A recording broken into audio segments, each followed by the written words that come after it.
Hello friends, हम पिछले class में देखे थे फॉर का एग्जांपल देखे थे। तो इस बार की क्लास में हम देखते हैं फॉर स्टेटमेंट होता क्या है, तो और डिटेल्स में समझते हैं। जैसे हम लोग पिछले क्लास में ये चीज देखे थे, आपको याद होगा इनिशियलाइजेशंस, कंडीशंस, पे ऑपरेशन। थोड़ा सा ध्यान से देखिएगा तो आपको मालूम पड़ेगा। वही चीज को मैं डिटेल्स में दिखाता हूँ क्या है क्या नहीं है। डिटेल्स में क्या है, जो यहाँ पे फॉर है, तो फॉर यहाँ पे क्या है, कीवर्ड है। क्या है, फॉर कीवर्ड, ठीक है। ये कंट्रोल वेरिएबल नेम काउंटर हुआ, ठीक है। और ये जब इंड होगा, starting value of A control variable कहाँ से स्टार्ट होगा, 1 ही से स्टार्ट होता है, टाइप से स्टार्टिंग वैल्यू, ठीक है। और जो भी सेमी कॉलन होगा सेपरेटर, वो होगा यहाँ पे सेमी कॉलन, 1 के बाद सेमी कॉलन डालना है। इसलिए मैं बोल रहा हूँ यहाँ पे क्या जब भी स्टार्ट होगा काउंटर वैल्यू 1 से स्टार्ट होगा, क्योंकि आप पुशअप स्टार्ट करते हैं ना कि 10 से स्टार्ट करेंगे, ना कि 1 से स्टार्ट कीजिएगा ना। मान पुशअप कर रहे तो 1 से स्टार्ट कीजिएगा पुशअप करना, ना कि 10 से स्टार्ट कीजिएगा, वो तो गलत है ना। तो 1 से स्टार्ट करेंगे। और फाइनल वैल्यू जो मर्जी वो कर सकते हैं। Final value of control variable for which condition is true, जब कंडीशन ट्रू है तो वो फाइनल वैल्यू लगा सकते हैं। इसको हम लोग लूप बोल देते हैं। लूप मतलब कि ये चलेगा, कहां तक चलेगा, 10 तक चलेगा, 1 से लेकर 10 तक चलेगा, इसको बोलते हैं लूप। फिर उसके आपको सेमी कॉलन लगाना है, सेमी कॉलन रिक्वायर्ड है। फिर यहाँ पे इंक्रीमेंट ऑफ कंट्रोल वेरिएबल, इसको इंक्रीमेंट काउंटर को इंक्रीमेंट करना है, मतलब ये जो काउंटर है इसको प्लस प्लस करना है, मतलब 1 के बाद 2, 3, 4 इस टाइप से ये चलेगा। जैसे यहाँ पे 5 तक, यहाँ पे 10 तक दिखाया हूँ ऑलरेडी। 1 से यहाँ पे 11 तक किया, तो 1 से लेके 10 तक चला है। 1 2 3 4 5 से जाना, ये काउंटर वैल्यू होता है। देख सकते सेम है, आई इक्वल टू 1, आई आपका क्या हो गया, I N T counter value. यहाँ पे आई इक्वल टू इसको 11 कर दिया, और प्लस प्लस आई काउंटर वैल्यू को प्लस प्लस आई कर दिया। इस टाइप से काम करता है। नेगेटिव नेगेटिव कर दूंगा तो वो माइनस में चला जाएगा, वो इंक्रीमेंट का अलावा डिक्रीमेंट हो जाएगा। समझ में आया फॉर स्टेटमेंट होता क्या है। हम लोग समझते हैं नेस्टेड लूप क्या होता है, थोड़ा सा इसके बारे में समझ लेते हैं, क्योंकि इसका मुझे जरूरत पड़ता है। नेस्टेड लूप होता क्या है, और ये चीज हम लोग नहीं पढ़े थे, आपको याद होगा। ये चीज हम लोग वाइल पढ़े थे, फॉर पढ़े थे, लेकिन डू वाइल नहीं पढ़े थे। तो इस क्लास में डू वाइल भी देख लेंगे क्या है क्या नहीं। ओके, तो पहले नेस्टेड लूप समझ लेते हैं, फिर देख लेंगे इसको वाइल डू वाइल को, ठीक है। जरा इसमें कुछ खास नहीं है। नेस्टेड लूप में होता है क्या है, nested of loops feature in see that allows looping statement inside another loop. Nested loop क्या है, सी का फीचर है। इसमें फीचर यही है कि आप एक भी लूप के अंदर दूसरा लूप चला सकते हैं। मतलब एक लूप है, 1 से लेके एन तक चलाना लूप है, लेकिन उसके अंदर हम एक इनर लूप चला सकते हैं। मतलब if A loop exist inside the body in another loop is called nested loop. मतलब एक लूप के अंदर एक और लूप चला सकते हैं। एग्जांपल समझिए, सब समझ में आएगा। एग्जांपल क्या है, 1 से लेके एन तक चलेगा, एक आउटर लूप हो गया ये ऊपर वाला, उसके इनर लूप अंडर वाला लूप में भी एक और लूप लगा दिए, जे मतलब आई हो गया आपका आउटर लूप, जे हो गया इनर लूप। इस तरह से 50 तक चलेगा। इस टाइप का लगा सकते हैं, आउटर लूप भी इनर लूप भी। ओके, यही होता है नेस्टेड लूप। वो दीजिए। अब नेस्टेड लूप का काम कब आता है, कि मान के चलिए आपको इस टाइप का प्रिंट कभी करना होगा, इस टाइप का वैल्यू, तो नेस्टेड लूप से इजी वे में आप प्रिंट करवा सकते हैं। फॉर नेस्टेड लूप से यूज कर सकते हैं। ओके, ये चीज है। मैं आपको एग्जांपल को दिखाता हूँ, जब समझ में आएगा। यहाँ पे क्या किया गया, यहाँ पे इंटीजर आई ले लिया गया है और जे ले लिया गया है। इंटीजर आई हो गया इनर लूप, जे हो गया आउटर लूप, प्रिंटफ कर दिया गया। फॉर आई इक्वल टू, मतलब ये एक टाइप से इनर लूप है, आउटर लूप है। एक टाइप से यहाँ पे आई इक्वल टू 5 है, मतलब 5 रो में इसको प्रिंट करवाना है। तो कितना रो, 1 2 3 4 5 रो है ना, 3 2 5 रो।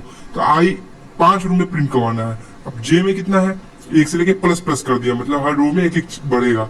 और प्रिंट ऑफ ये कर दिया, इनर लूप आउटर लूप वाला चीज है। तो inner loop, star, double star, triple star, 4 star, मतलब 5 ही बार ये प्रिंट करवाएगा। एक आपका इनर लूप और आउटर लूप हो गया ये, मतलब कि एक ही बढ़ेगा हर में, हर लूप जाके एक बढ़ेगा, एक बढ़ गया, एक बढ़ गया, एक बढ़ गया, इस टाइप से काम करता है। अब यहाँ पे 10 कर दूंगा तो यहाँ पे 5 हो जाएगा, 10 हो जाएगा, और यहाँ पे 10 तक ये बढ़ते जाएगा। इसलिए वो बोलते हैं इनर लूप। इस तरह से नेस्टेड लूप समझ में आया वो एग्जाम्पल क्या होता है। अब हम लोग समझते हैं डू वाइल लूप, जो भी जस्ट हम लोग पढ़े थे। डू वाइल लूप क्या होता है, तो do while loop is similar to the while loop. क्या होता है, दोनों सिमिलर ही होता है, विद वन इंपॉर्टेंट डिफरेंस, एक डिफरेंस इंपॉर्टेंट होता है। The body of do while loop is executed as least once, ठीक है। Only then the text expression is executed. Text expression true जाता है तो काम करता है। Like syntax क्या है, do फिर while expression, ठीक है। Statement inside the body, okay, यही है expression। Difference देख लीजिए तो जरा आपको समझ में आएगा do while loop होता क्या है। How while loop works, मतलब do while loop कैसे काम करता है। The while loop resulted the text expression inside the parenthesis. If the text expression is true, a statement inside the body is executed. ठीक है?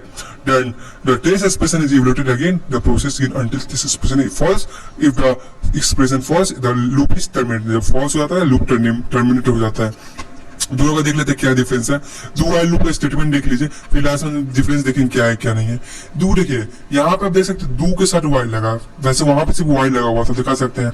यहाँ डू लगा हुआ है पहले, फिर while लगा हुआ है. एग्जाम्पल में पहले while वाला लूप देख लीजिए हम लोग, जब हम लोग पढ़े थे while लूप.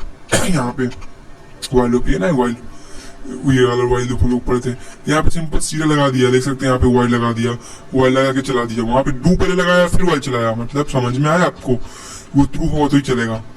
तो देख लीजिए कैसे काम करते हैं. मतलब इंटीजर n इक्वल टू 10, ये n इक्वल टू 10 है, डू में लगा दिया कि n इक्वल टू 10 है तो ही चलेगा. प्रिंट क्या है? n है, तो n इक्वल टू 10. तो चलो यहाँ पे क्या किया गया, फ्लो चार्ट देख लीजिए. n इक्वल टू 10 है तो प्रिंट n किया, पहले प्रिंट किया गया, प्रिंट एफ n किया गया. जब प्रिंट एफ n किया गया तो ये ऊपर जाके चेक किया गया भाई n है, तो बोला हाँ है, तो ये 10 है, तो उसको ट्रू बोल दिया. ट्रू बोल दिया तो n इक्वल टू ऑप्शन दिया हुआ है कि n-1 है. n-1 मतलब एक घटना है, तो 10 में से एक जाएगा तो 9 बचेगा ना. इस स्टेप से लाइन में चलेगा ना. तो हर में 9 में से 1 मतलब कि एक तरफ से हर में एक न एक n से ऊपर घटा रहा है. और while में क्या यूज किया गया, कब तक ये घटेगा? जब तक वो जीरो ना हो जाए, बस यही है, कुछ नहीं. डू में स्टार्ट होगा, while में जब तक वो जीरो नहीं हो तब तक घटे नहीं. इस तरफ से स्टार्ट करते गया और जब तक जीरो मतलब फॉल्स नहीं हो, ठीक है, तब तक वो करते रहेगा. मतलब जीरो मतलब n इक्वल टू जीरो नहीं हो, मतलब वो ट्रू ना हो तो घट जाएगा, मतलब घटते रहेगा. मतलब जब तक फॉल्स रहेगा तब तक घटते रहेगा. जब ट्रू हो जाएगा मतलब n इक्वल टू जीरो हो जाएगा तो रुक जाएगा, वो ये स्टॉप हो जाएगा. वही 10, 9, 8, 7 इस तरह प्रिंट हुआ. और जहां वो चीज ट्रू हुआ, ये वाला एक्सप्रेशन ट्रू हुआ, while मतलब ट्रू हुआ, बस वहां रोक दिया, वो स्टॉप कर दिया. मतलब जब तक फॉल्स है तब तक उसको माइनस किया, और जहां वो ट्रू हो गया उसको स्टॉप कर दिया.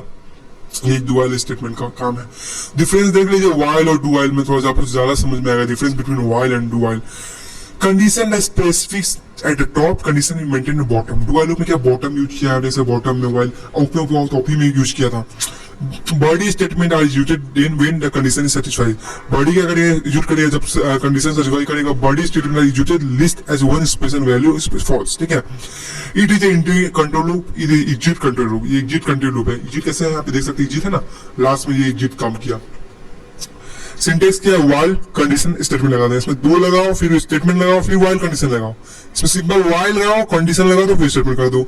यहाँ पे पहले डू लगा दो, फिर स्टेटमेंट लिखो, फिर लास्ट में कंडीशन डालो एग्जिट वाले में. तो मेरा आपको होप समझ में आया होगा डू while और नेस्टेड. ठीक है, बहुत इजी था, है ना, इजी. तो नेक्स्ट क्लास में देखेंगे इसको कैसे प्रिंट करना है, कैसे क्या काम करता है. इस टाइप का जो प्रिंट हम लोग किए हैं, इस टाइप का कैसे काम करता है, और सारा हम लोग देखेंगे एग्जांपल्स, तो ज्यादा समझ में आएगा आप लोगों को. तो thanks for watching this class.